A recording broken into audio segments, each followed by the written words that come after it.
Hello everybody. Today we're going to be going through the Rust River Math Contest Geometry Test 1. This is the test from 1985.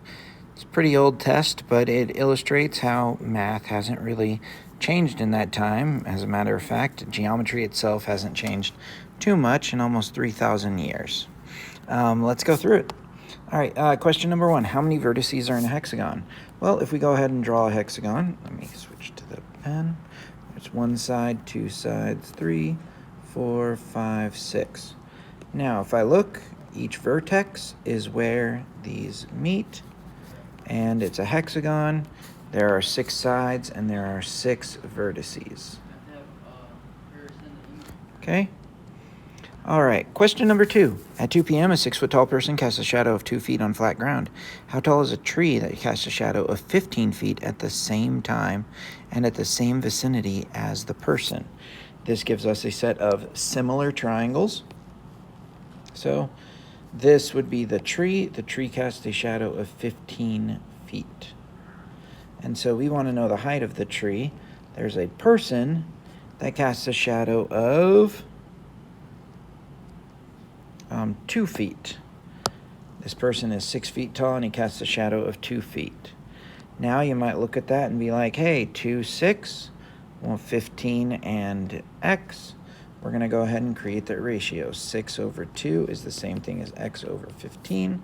Solve for x, and we end up with 6 divided by 2 is 3 times 15, which is 3 times 15 is equal to 45 feet, which is equal to x. So a person would be 30 or 40, or not a person, the tree would be 45 feet tall. All right. Question number 3. Given AB is parallel to EF, let's add the parallel arrows on there just to help us to understand that. So we got parallel arrows, and AE is perpendicular to BF. AE is perpendicular to BF, so let's add the right angle there. And we know that the measure of angle 1 is 50 degrees. We're going to put 50 degrees right there. What is the measure of angle 2 way over here? Well, let's start off with this by going to this point and knowing that that is 50 degrees. Now, these two are vertical angles, so I want to communicate that. I'm going to put VA right there. Now, if that's 50 degrees, take a look. I've got a triangle here. And this triangle has 50 degrees, 90 degrees. What does that have to be? Well, using the trisum theorem, the TST, I know that all 3 angles have to add up to 180. So this has to be 40 degrees. And notice we've got vertical angles again. That is also 40 degrees. So angle 2, the measure of angle 2 is approximately 40 degrees. Not too bad. Bricklayer must lay a block for rectangular basement to make sure the walls will form a rectangle and not some other parallelogram. The following measurements are made from a corner position. Point A is marked 6 feet from the corner towards an adjacent corner, and point B is marked 8 feet from the corner towards the other adjacent corner. If the 3 corners define a rectangle, then what is the distance from A to B? So we should have a nice rectangular basement here. And with that rectangular basement, we know a few things. We know that going from this corner, we get to A, that's right there. And that distance is, I believe, 6 feet. And then we go to this distance here, that's B, and that distance is, spoiler alert, 8 feet.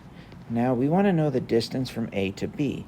Since it's a rectangular one, we know that that's a right angle, and that means we can use the Pythagorean theorem. So we know that 6 squared plus 8 squared is equal to AB squared. 6 squared plus 8 squared is 100, and 100 is equal to AB squared. So taking the square root of both sides, we get 10 is equal to AB. Pretty simple to find that one out. We know that that one's going to be 10. All right, wood trim is surrounding a window that's 18 inches by 3 feet 6 inches. If the trim is 2 inches wide, what is the outside perimeter of the trim? Give an answer in feet and in inches. So the window here is 18 inches by 3 feet 6 inches. Now if I do 3 times 12, that gives me 36 inches plus another 6. That's 42 inches. You get 2 of those for inches. That means that's 42, and that is also 18 inches. Now, knowing that the trim is 2 inches wide, we know that it's 2 inches here, 2 inches here, 2 inches here, 2 inches here, 2 inches here, etc.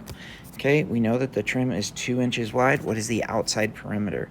I want to find the distance around the outside here, so I need to know those lengths. Now, if I know that this is 18 inches, and this is 2, and this is 2, that gives me a total of 22 inches across the bottom here. And this window is presumably a rectangle, so we know that that's 22 inches as well. And then if we go to the top and the bottom, that's 42 plus 2 plus 2 more. It's going to be 46 inches. 46 inches. Now it says, what is the outside perimeter of the trim? Give the answer in feet and inches.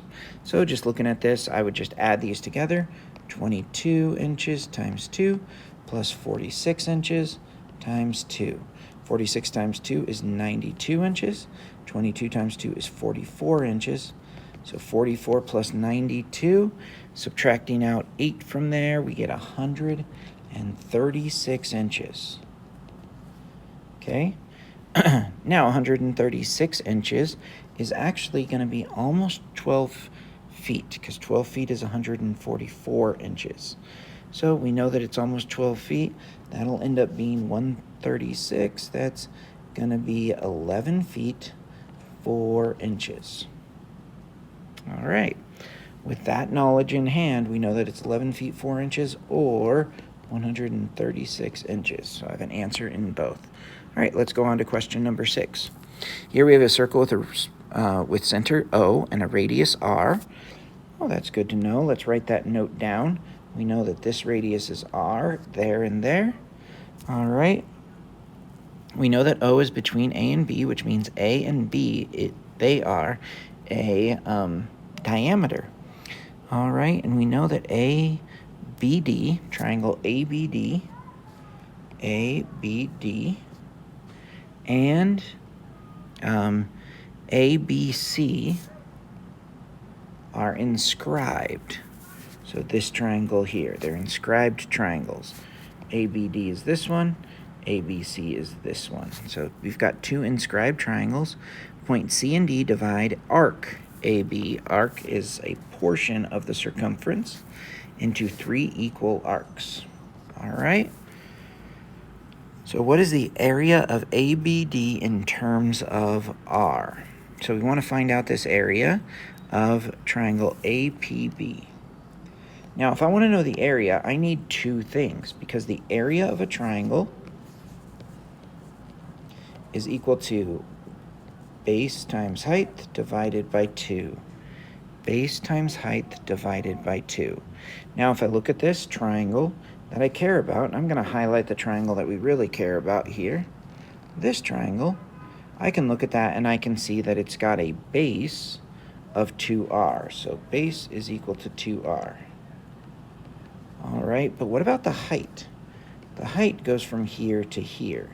So I just need to know what that is. Now, getting to know what that is a little bit difficult from what we know so far. So let's use some more information.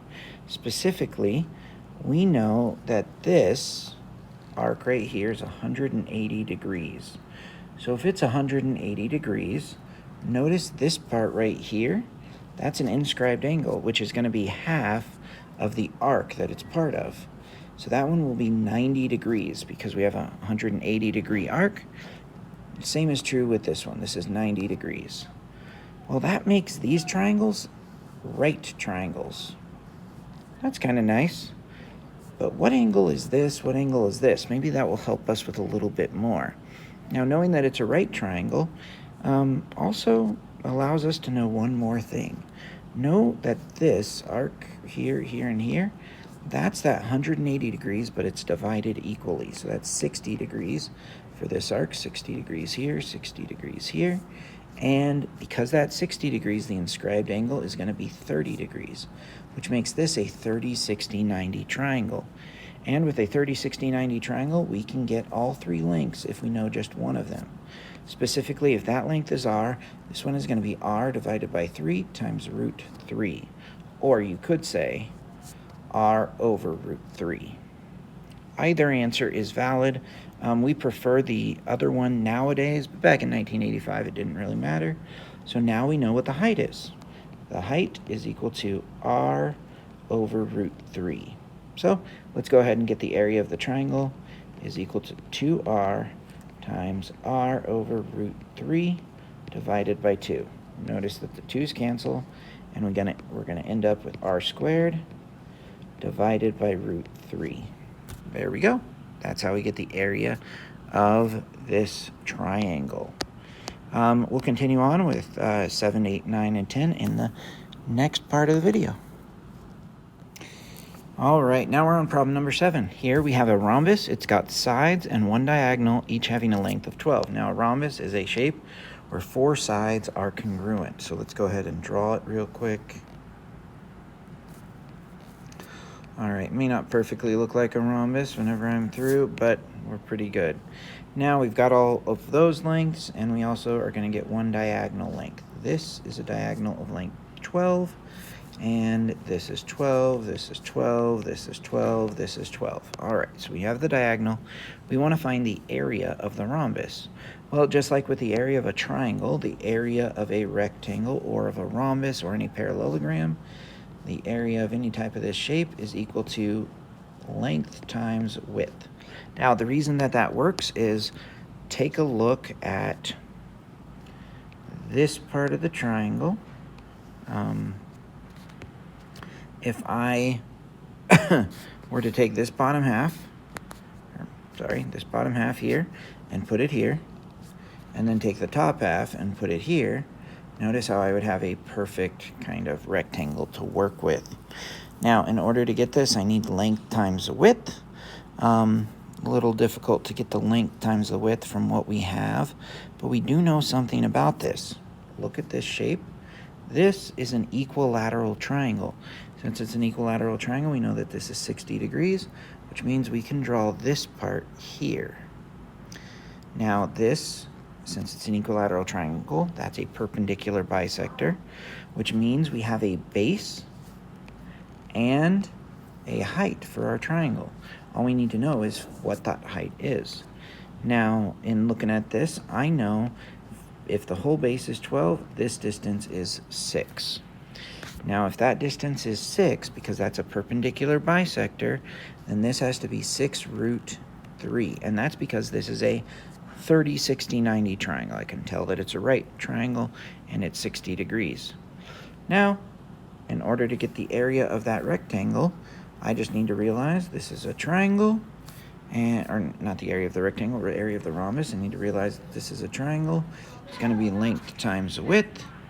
I've got the length and I've got the width, actually, because I can just take, again, this part, put it right here, and I can take this and put it right here. So I've got the height or the width, and I got the length. So now we can go ahead and multiply it. It's going to be 12 times 6 root 3. 12 times 6 is 72 root 3. That should be the area of this rhombus. Okay, now let's try out this one. Triangle ABC is isosceles with BC as the base. Ooh, it's isosceles, so that means we have 2 congruent sides and 2 congruent angles. C is between B and D. Angle A is 40 degrees. Find the measure of angle ACD, 40 degrees. We want to find the measure of this angle here. So how are we going to go ahead and find that angle? Well, if we know that it's isosceles, we know that those base angles are congruent, and all 3 angles in a triangle need to add up to 180. So using the triangle sum theorem, we know that the measure of angle B plus the measure of angle BCA is equal to 140 degrees using that triangle sum theorem, because the top triangle is 40 degrees. So that means this is 70 degrees, that is 70 degrees. Well, if that angle is 70 degrees, notice that it makes a linear pair with our question mark angle, with angle ACD. So since they make a linear pair, I know that I'm going to put LP there. That's 70, so this has to be 110 degrees.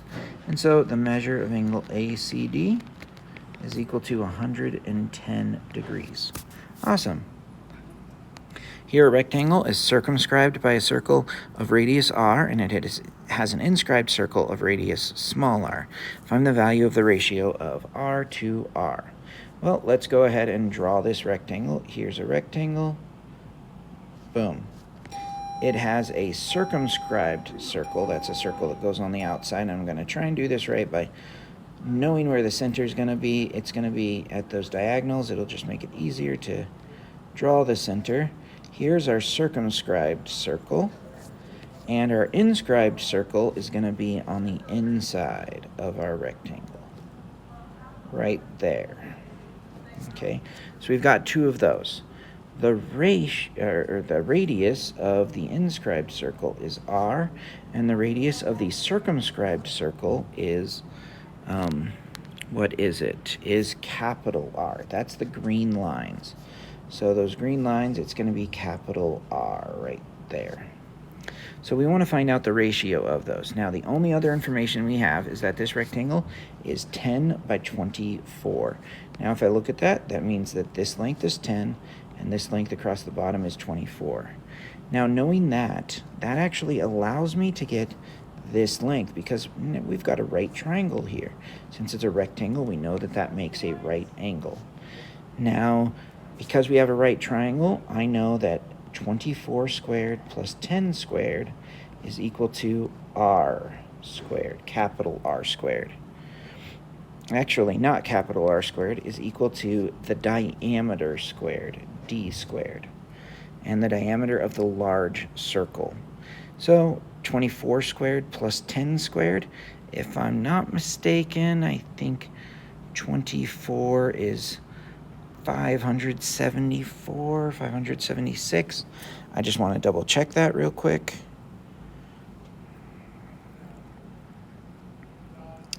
(24 squared plus 10 squared).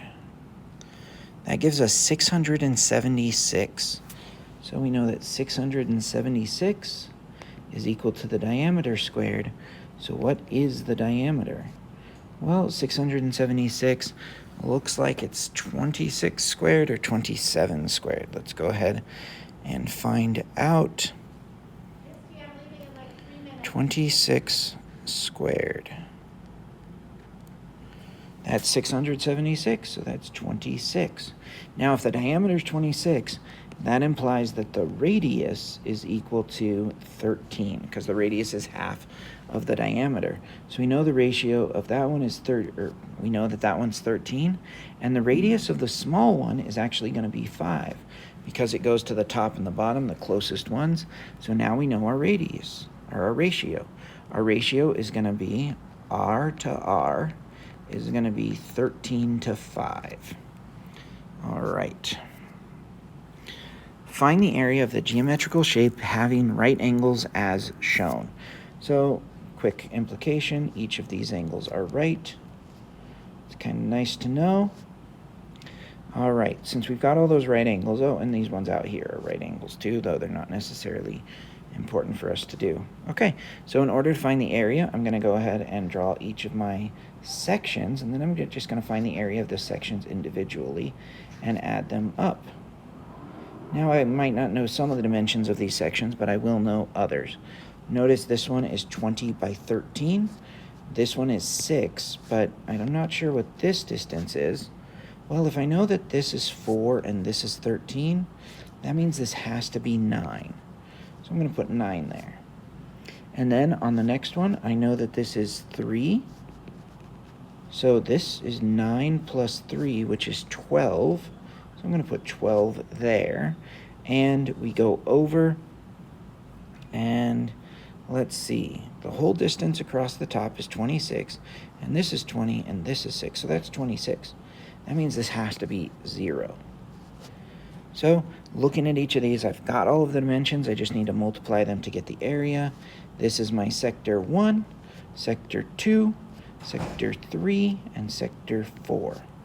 So if I take a look, section 1 or sector 1 is equal to 20 times 13, which, if I'm not mistaken, is 260. Sector 2, the area is 9 times 6, which is 54. Sector 3, the area is equal to 12 times 0, which is 0. Consequently, even though this is drawn weird, there's no area in this spot. Section 4, that's a triangle. So the area of the triangle is equal to, is equal to 4 times 12 over 2, which is going to be 24. Adding those all together, 260 plus 54 plus 24 gives us, let's see, 260 plus 24 to 84, plus another 4 to 88 plus 50. That should give us 334. The total area is 334. Now, we'll continue on with this in the next section of the video. Continuing on with problem number 11, here the circumference of the circle is C. Find the area in terms of C. Well, if we know that the circumference of the circle is C, then that means the circumference is actually 2 pi times the radius. So I'm going to put C is equal to 2 pi r and solve that in terms of r by dividing both sides by 2 pi. We end up with C divided by 2 pi is equal to r. Now we know what the radius is. Now, in terms of C. So what's the area of the circle? The area is equal to pi times r squared, but we know what r equals, so we're going to replace it with C. Pi times C over 2 pi squared. All right, now that square needs to distribute, and so we end up with pi times c squared over 4 pi squared. And let's just find out what cancels. The pi cancels, the square of the pi cancels, because we're only getting rid of one of them, and we end up with our area. The area is equal to c squared over 4 pi. Now that is the area of our circle in terms of the circumference. All right, here an equilateral triangle and a square have the same perimeter P. What's the ratio of the area of the square to the area of the triangle? So let me go ahead and draw a triangle real quick. Okay, this triangle should be equilateral, so just let me get that. And it has a total perimeter of P. Okay, so if I look around, this is P divided by 3, because we've got 3 of them. P divided by 3, P divided by 3. Awesome to know. And then we have a square. That is not a square. Let me try and draw a square again. There we go, that's a square. Yep. All right, this is a square, but the entire perimeter, P, is actually broken up into each of these 4 sides. So this is P divided by 4, P divided by 4, P divided by 4, and P divided by 4. So I'm looking at each of these. If I want to find the area of my square, I'm just going to do P divided by 4 squared, or P squared over 16. So that would be the area of the square. The area of the equilateral triangle, we've got a base, but we need an altitude or a height. So I'm going to go ahead and first draw this altitude, but because it is a equilateral triangle, the altitude also divides this up equally, but that also tells us just a little bit more. At this length right here is P over 6. It's 1/2 of that.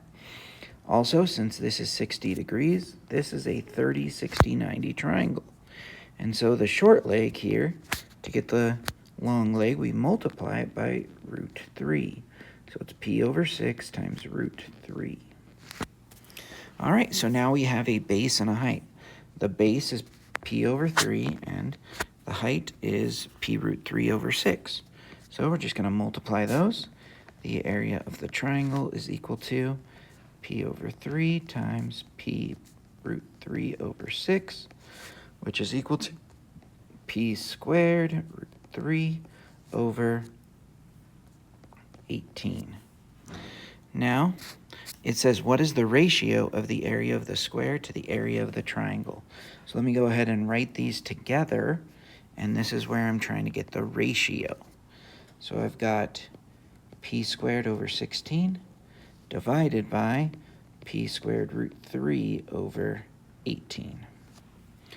Going ahead and multiplying this, we get p squared over 16 times 18 over p squared root 3. Knowing what happens to these p squareds, they'll cancel. So we're good there. 16 and 18 are both divisible by 2, so we can turn that to 9. We can turn that to 8.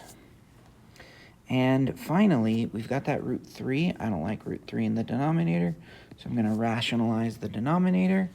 And notice that the two root 3's together just become 3. But wait, 3 and 9, that becomes 3. So this is my final answer. It's going to be 3 root 3 over 8. Now, if I didn't simplify it by factoring out or rationalizing the denominator, I would have gotten 9 over 8 root 3. All right, let's turn the page. Here it says AC is the diameter of the circle. Let's say BD is perpendicular to AC, so I'm going to go ahead and get perpendicular line there. Okay, and we know that AE, this distance, divided by this distance is 5. So essentially, whatever this is, we're going to take it and make that 1/5 of it. If it was 20, the other one would be 4. If it was 100, the other one would be 20. But let's just go with 5 and 1. Makes it a little bit easier to deal with. All right. Now, one thing we know is that AC is a diameter of the circle and that it's perpendicular to BD. So what ends up happening, because it's perpendicular, is it cuts this line segment in half.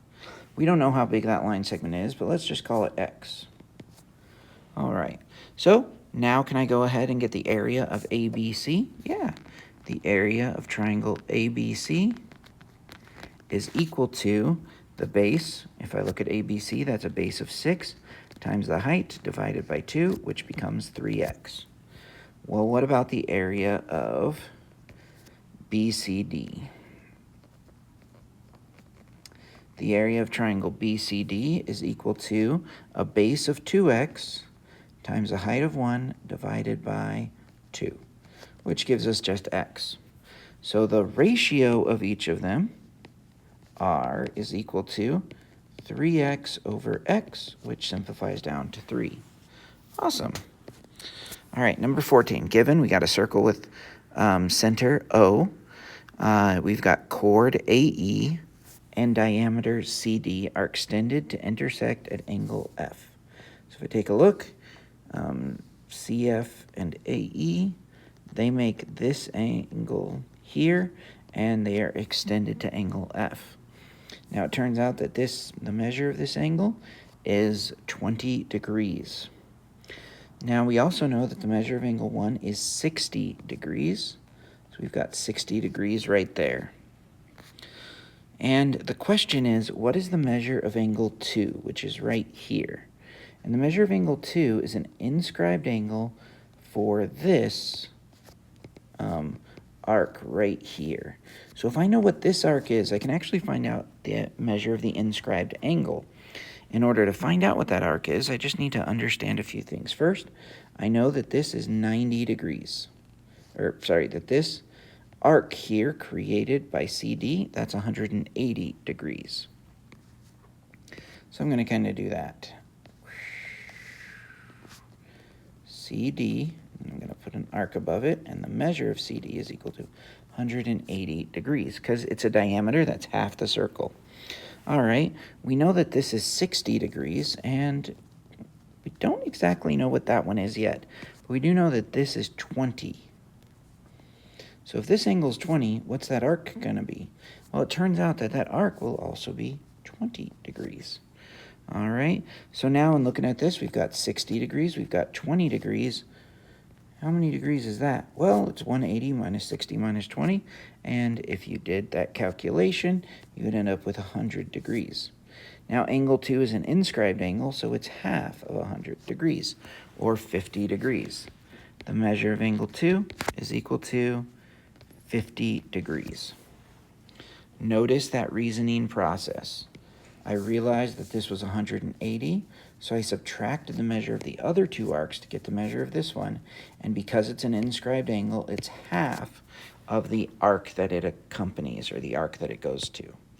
All right, finally, here's an irregular polygon. 5 sides with exterior angles A, B, C, D are all obtuse. Obtuse, obtuse, obtuse, obtuse.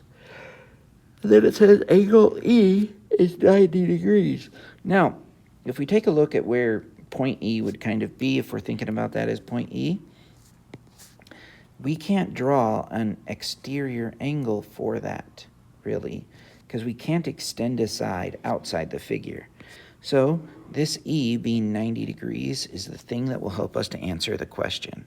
Knowing that that is 90 degrees allows us to realize that if I add up A, B, C, D, and E, and angle E, then I get 360 degrees. That is the polygon exterior angle theorem. That's the PEAT. Okay, the sum of the exterior angles is equal to 360 degrees. Sum of exterior angles is 360 degrees. All right, so I know that they all add up to 360, but this angle E is 90 degrees, but notice how it's on the inside of the shape. So it turns out that that E is kind of like a negative 90 degrees.